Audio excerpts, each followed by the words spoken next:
মোদের গর্ব মোদের আশা আমরি বাংলা ভাষা।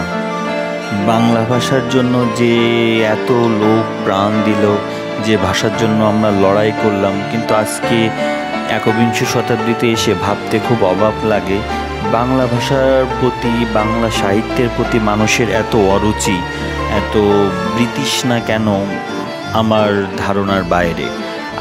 আমি আমার নিজের অভিজ্ঞতা থেকেই বলতে পারি, যদি আমি নিজের কবিতার কথা কাউকে বলে বাংলা কবিতা কে পড়ে? বাংলা কবিতা পড়ার সময় আছে? কেন পড়বে? কি লেখেন, কেন লেখেন, এসব পড়ার সময় আছে? আমি বুঝি না যে ভাষাতে আমরা কথা বলি, যে ভাষা আমাদেরকে এত কিছু দিল, যে ভাষাতে আমরা জন্ম থেকে মৃত্যু পর্যন্ত আমাদের সকল অভিপ্রায় ব্যক্ত করি, সেই সাহিত্যের প্রতি কি রুচিশীল মানুষের এতটাই অভাব হয়ে গেছে? সত্যিই আমাকে হতবাক করে দেয়। তারপরও হয়তো আমি নিজের জায়গা থেকে যতটুকু চেষ্টা চালাচ্ছি, আমি যতটুকু বুঝি জানি, সাহিত্যের প্রতি আমার অনুরাগ থেকে আমার মতো হয়তো হাজারো লোক আছে, তারাও তাদের মতো চেষ্টা চালিয়ে যাচ্ছে।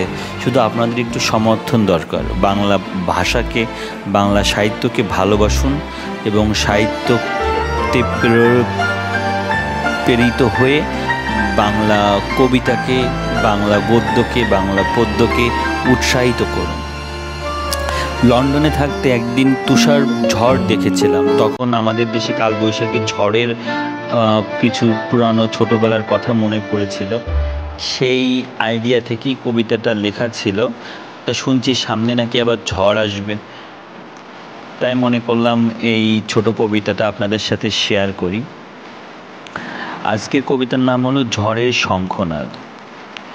ঝড় বইছে নাকি শহরে শুনলাম, ঝুল বারান্দায় তো তুমি দাঁড়ালে না। খোলা আকাশে একাকী বিরান মাঠে, জুবুথুবু হতবাক দুটি কাক বৈদ্যুতিক তারে ফিসফিসিয়ে কথা বলছে। হয়তো আশ হচ্ছে তাদের বাঁচার, কিন্তু বোঝা বড় দায় পাখিদের ভাষার। আমাদের ইজমালি দিন সেই কেটে যায় হেলায় ফেলায়, এই পথের নিরুদ্দেশ গেছে স্বপ্ন ফেরিয়ালা। স্বপ্ন ভরা জাদুর বাক্সে, মাথায় নকশাওয়ালা টুপি, বহু পুরানো ব্যাকপিন বাজিয়ে বেড়ায়। তুমি কি আবার দেখেছিলে তাদেরকে চুপি চুপি? শুনেছিলাম এই এলাকায় আবারও এসেছিল। তুমি মনে হয় দেখেছ, কিন্তু আমি পাইনি। হঠাৎ পাগলপাড়া মাতল প্রবল ঝড়ের স্ম্লান সেরে তুমি আজও দাঁড়ালে না উত্তরের মাঠের বারান্দায়। আরও ঝড় মাতমের খবর কখনো পাবে না। যদি পেতে তাহলে এমনিতে আজও দাঁড়াতে।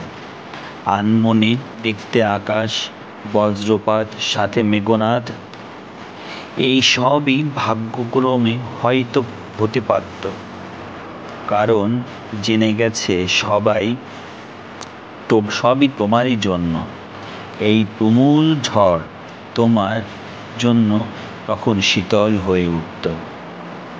এখানে তুমি বলতে আমি বিপক অর্থে আমার কবিতার যে প্রেমিক বা প্রেমিকা তাকে উদ্দেশ্য করে বলেছি।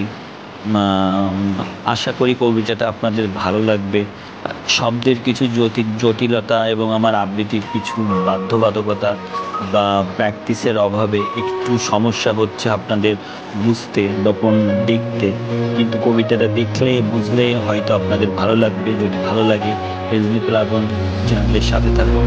আপনাদের সকল ভালোবাসা, সহযোগিতা, সাপোর্ট আমাদের একান্ত কাম্য।